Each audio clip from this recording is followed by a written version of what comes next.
আমরা কিন্তু বারবার বলছি আমরা মুসলমানদের খিলাফ নই, আমরা ভারতীয় মুসলিমদের এগেনস্টে নই, আমরা ওই মুসলিমদের এগেনস্টে যারা ভারতের ক্ষতি করতে চায়। হ্যালো মিঠুন দা, ভালো তো? আমরা কিন্তু সব ভালো, ঠিক তুমি যেরকম ভালো। তুমি যে কথাটা বলছিলে যে তুমি মুসলমান বিরোধী না, আমি বলছি আমরাও হিন্দু বিরোধী না, কিন্তু তফাৎ একটুখানি জানো তো।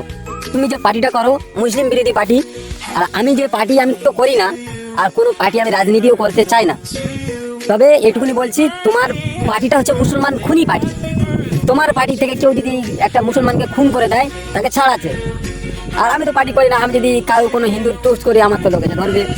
কিন্তু তুমি যে বলছো মুসলমান বিরোধী না, পুজো হত্যা হয়ে গেল, তাতে নিয়ে তোমরা প্রচুর মিটিং করেছো। এমনকি এরকমও আমি ভিডিও দেখেছি, যেটা ভিডিওর মাধ্যমে দেখেছি, যে আমাদের যে প্রধানমন্ত্রী আছে তারও কিছু দুঃখ জননা করেছে সে।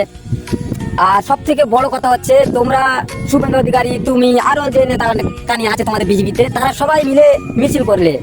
কিন্তু এই যে জুয়েল রানা, পশ্চিমবাংলার বুকে একটা লোক, একটা ছেলে 20-21-22 বছর বয়স হবে, উড়িষ্যা থেকে, তার শুধু মুসলিম হওয়ার জন্য তাকে ঠেঙিয়ে আহত করেছে, হয়তো মরেও গিয়েছে।